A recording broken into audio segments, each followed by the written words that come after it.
Congratulations, you are finally switching to remote processes.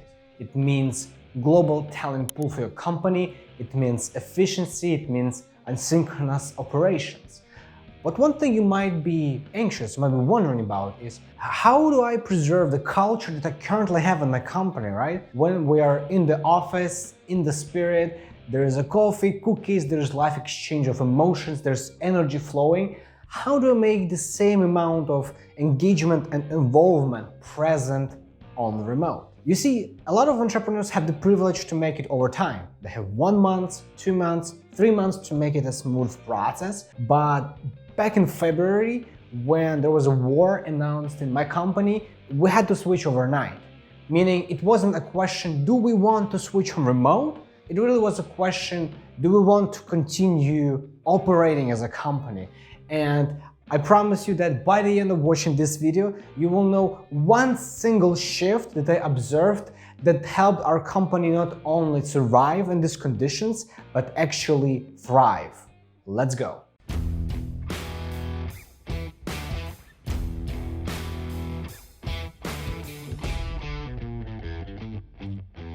The solo fact that you already have a vibrant culture offline in your company, in your office, right?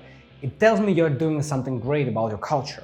And if I ask you, what are the specific processes? What are the steps for you to actually get there? If your answer is, I'm not so certain, or you're not be clear about the specific steps, it still says to me that you're a great leader and culture builder, but intuitively. What I want you to start doing is making it intentionally. You see, when we are in the office, when we're engaging with our team, when we have meetings, we can articulate when we can say with our energy, with our voice, we can deliver this message, right? Where they feel us, they're near us and they feel the presence and they become more powerful themselves. Now, when we are on remote, it's a bit harder. It's a bit harder because there's a Zoom wall, because you watch them and they watch you. Sometimes they turn on the camera, sometimes they don't. And at these times, it is important to become intentional. Become intentional about the things that you do in a company. For example, if let's say you are doing meetings in your office, how do you conduct them? Do you schedule them at specific times? Do you have any process to start the meeting, to set the agenda, and by the end to rate the meeting? Or it's just happening unintentionally, you don't have it as a process. You were doing this intuitively. Now it's time to make it intentional. It is time to make processes, to document those processes and to make sure your team is aware of them. You see, the next thing I'm going to say you probably won't even believe it from the first attempt, but I will say it anyway, that recognition in your company needs to be a process.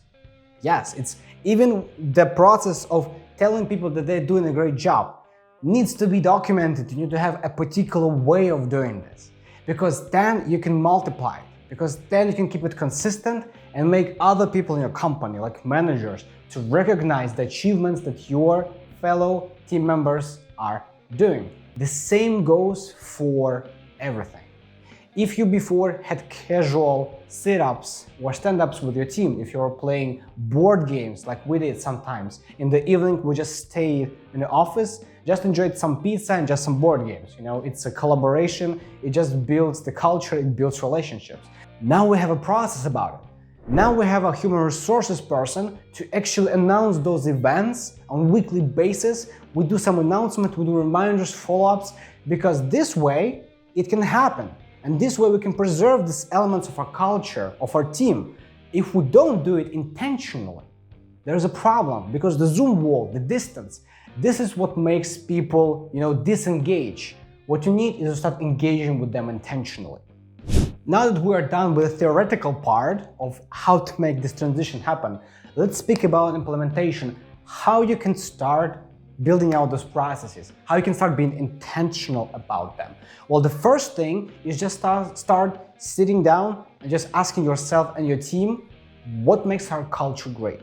What makes our energy great in our team? And you'll hear a bunch of things, bunch of elements that you have already in your company that already create this vibe. You'll hear that, oh, it is because it's nice because we have a flexible schedule. Okay, it is nice because we have pizzas on Tuesday. Okay, great. It is because We can actually go to you and talk to us about something. Okay, now, once you have the list of things that you and your team members believe your company is great for, culture-wise, I want you to start making processes of them. For example, if people really enjoy having access to you because you're in the office, how can you arrange that to preserve this element of your company? Maybe there is a weekly team meeting where you can connect with everyone and provide them with some clarity. Or if this is, oh, we actually like to party once a week. Okay, how can we organize those weekly events? How can we make it a process? Who is going to be responsible for it? You see, it's very easy to think that on remote it is different from on offline. The actual reality is you just need to shift from being intuitive to being intentional about it. And once you have those processes on the remote, people won't feel the difference. In fact, they will even appreciate the remote because remote also has its benefits. For example, asynchronous working, flexibility in how you do your things, right? More time connecting with their family, with their friends, and it's just going overall to explode the company morale. What are the aspects, what are the drivers that you personally find crucial when switching to the remote? I would like to hear your stories in the comments. If you enjoyed this video, make sure to give it a like and subscribe to my YouTube channel because there is more content like this to come. Until next time, I will see you in my next video.